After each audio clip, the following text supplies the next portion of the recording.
Greetings once again, comic enthusiasts. Just going to do a little random video. Some books I pulled out of my collection. I think Hippie made a comment on the last video. I made. He's wondering what this big stack was over my shoulder here, and that's just about 400 or 500 books from the 60s through the 70s, Marvel and DC, that for some reason never got bagged and boarded. I don't know why, but I started doing that and I ran out of bags and boards, so I'm going to have to order some more. But I'll show you a stack that I did get bagged and boarded, and I might be showing some random videos of the rest of this stuff as I get it, you know, in the bags and everything. But just some oddball stuff. But you know, it's pretty cool. Some of it I forgot I had, some of it I didn't know I had. But we'll get started. Here's Beowulf, Dragon Slayer number 6.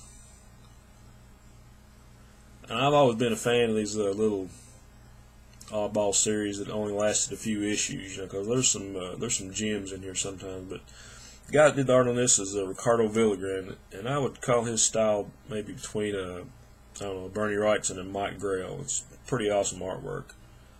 But you know, another kind of barbarian, dragon killer type character. But it's a pretty cool book. Okay, got some DC romance. Young Love number 86. I'm not really a fan of the stories because anybody who's picked up a romance comic, you know, they're pretty simplistic and stupid story-wise. But the covers are pretty cool, and you know, it's kind of hard to find this stuff in high grade. So, you know, I kind of like having this stuff in my collection. Okay, Falling in Love 122. Like I say, you don't see a whole lot of these, so pretty neat. Okay, here's some of the Aquaman run of the first series.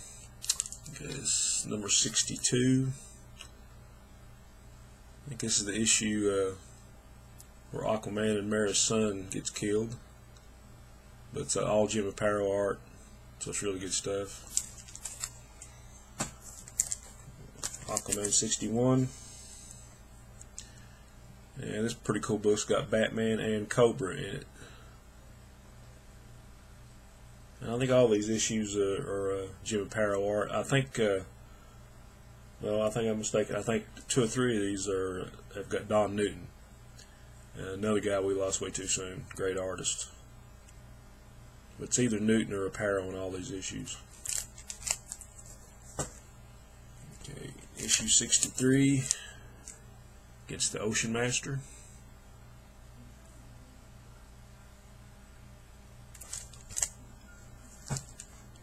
Issue 59. I think these are all doubles or maybe triples of stuff I already have, so I'm going to be putting it with the rest of those boxes that I'm going to sell, and I'll be putting videos up of those books I want to get rid of. But all these are pretty high grade, so they're nice books. Okay, Aquaman versus the Fisherman, Aquaman 58.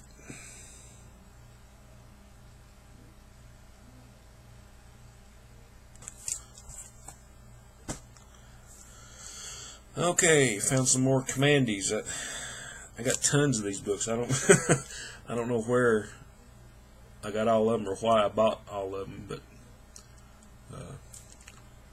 number 19. By the way, this is like one of my all-time favorite titles, so I've probably got like 2 or 3 complete runs of this. Okay, number 20.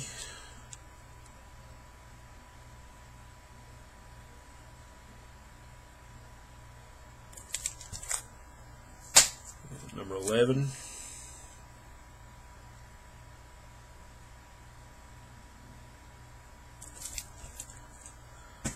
Okay, more romance. Young Love 99.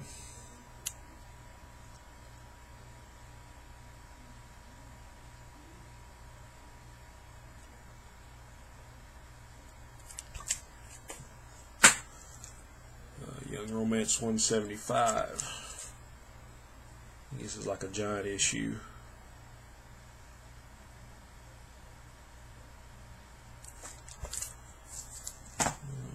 Secret Hearts 151.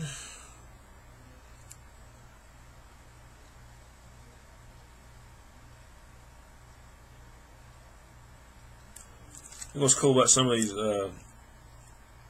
John Romita actually did some art for DC back in the late 60s, early 70s, but most of the stuff that he did was in the romance titles because they wouldn't let him loose on Superman or anything like that, which is a real shame. I would have loved to see John Romita's Superman. I love Kurt Swan. I mean, he was the Superman artist, him and Neil Adams. But it would have been cool to see Romita on some superhero stuff from DC. Okay, here's a cool little title. Batlash, Western from DC. This is number 4. Pretty cool cover. I think Nick Cardy did all the art in these. I think there's like 7 issues. And I think actually Sergio Aragones, you guys know from Gru and Mad Magazine and stuff like that, actually did the scripts on these.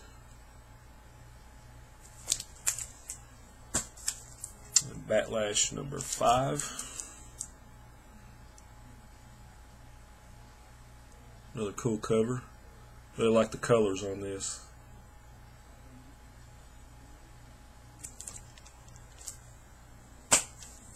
And number 6.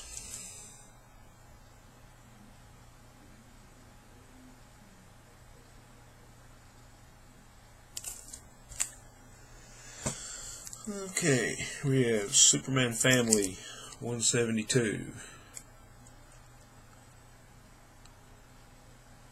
I always like this title. A lot of these giant size books and the 100-pagers DC put out, you'd have like one news story in the front, and the rest you'd have these classic reprints from the 60s. But I think that's Kurt Schaffenberger art on the cover, and I think on the inside too. Okay.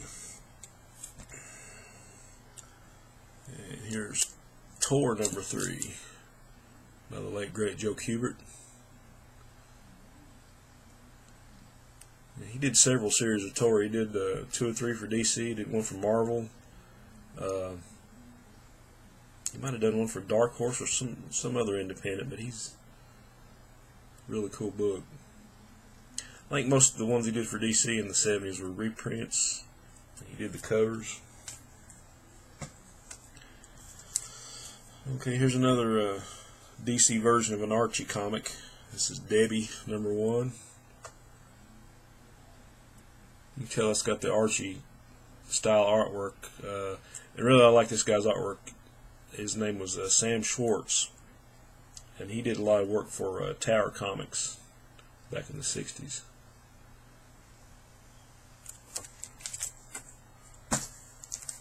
Okay, more cool stuff from the 70s. Sword of Sorcery number 5. Pretty cool little title. I think it only lasted like 5 issues. But it has adaptions of Alfred and the Grey Mouser. And there's great art in here. It's Howard Chaykin. There's some Bernie Wrights and stuff in here. I think Jim Starlin even did a story in one of these books. It's kind of an overlooked title, I think. And Sword of Sorcery number 4. Howard Chaykin cover.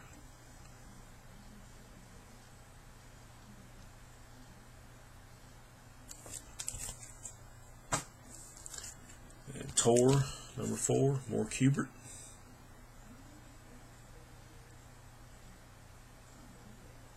Like I say, I just bagged these as I came to them in a stack, so there's no telling what's in here.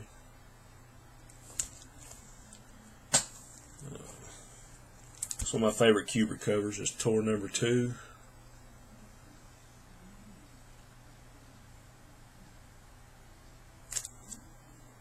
And Tor number 1. I think this issue actually has a new story in it. And I think from number 2 on to the end of the run were all reprints. This is the first DC issue of Tor. Real cool cover.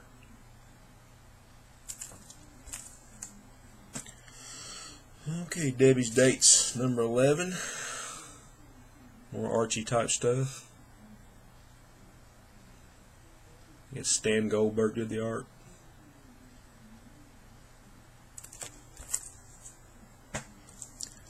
Got some Marvel stuff. Hulk 138 against the Sandman. Cool cover.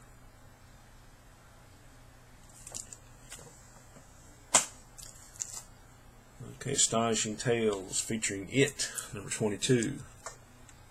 This is a pretty cool little storyline. I think it went from issue 21 through 24. I think Dick Ayers did the art.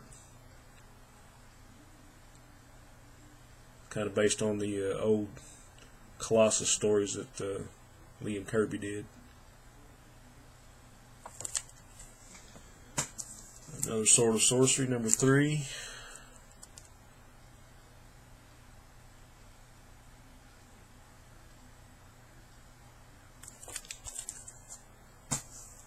Astonishing Tales 24. Fin Fang Foom.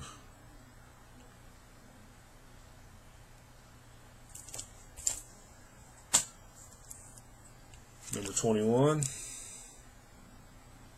Cool cover.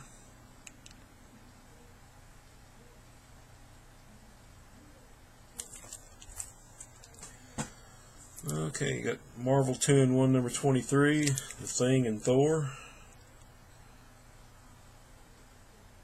There's one for Cursive Man. We know he's a big Thor fan.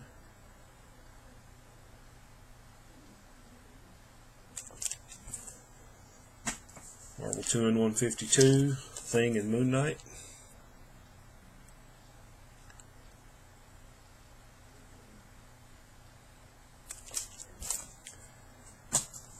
Number 49, Thing and Doctor Strange.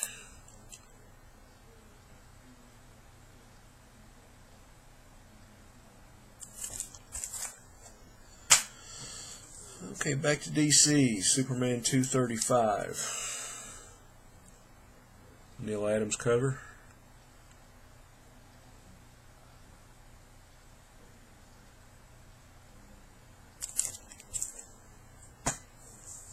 Okay, Superman Family 174.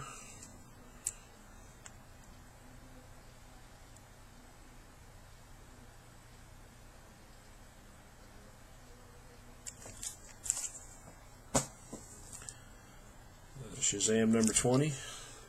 Captain Marvel and the Marvel family.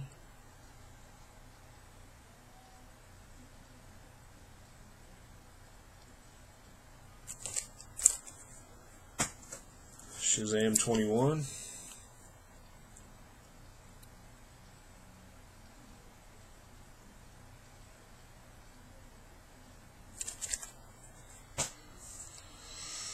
Okay, I think this book was a 7-11 giveaway. A lot of the Marvel characters. Spider-Man, Hulk, Spider-Woman, Captain America.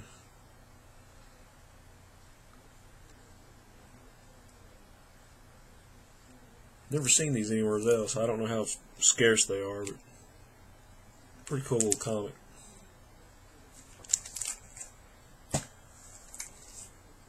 Okay, here's one of my favorite Superman covers, number 289.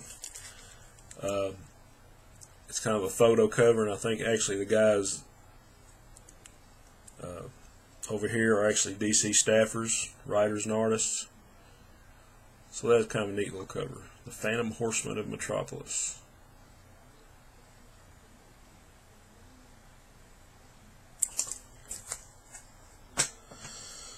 Okay, Marvel Western. Reno Jones Gunhawk number 7. I really love these picture frame covers.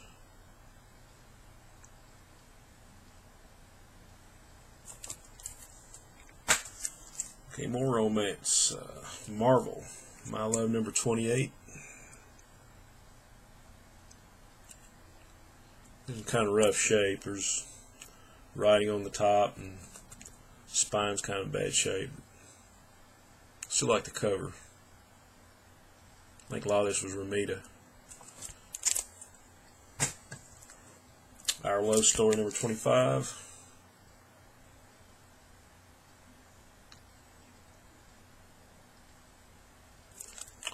I think that's actually Don Heck. I think he did the cover and the art in this book.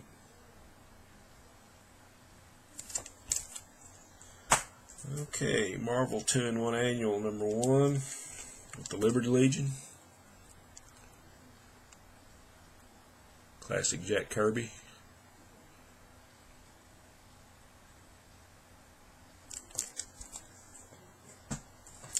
Marvel 2-in-1 Annual number 3, The Thing and Nova.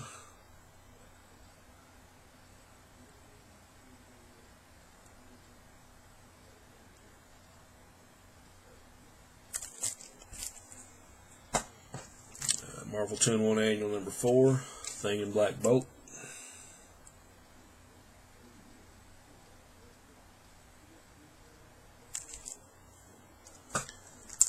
Marvel 2-in-1 61, Thing and Starhawk.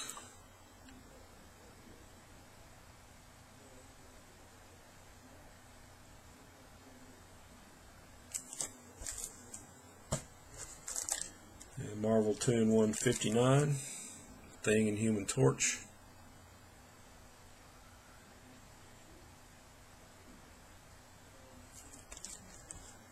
And I got a couple more back here.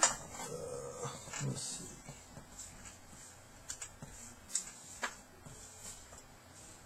These haven't been bagged yet, but I'll show them. Here's Weird War number 95. More Joe Kubert on the cover.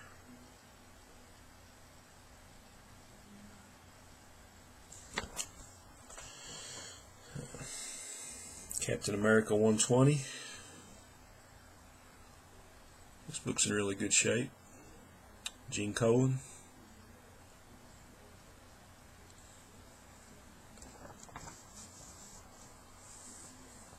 And more DC horror.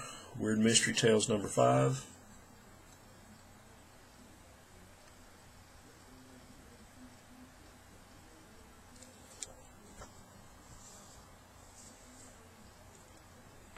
Number 6.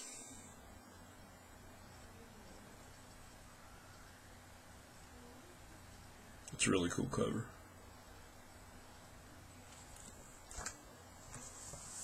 And number 7.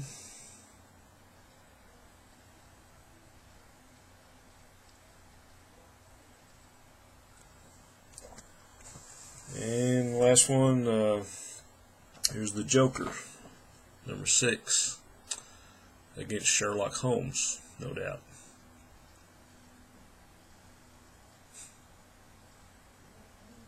Okay guys, that's all I got for now. I'll be showing some more of this stuff later, so we'll see you later.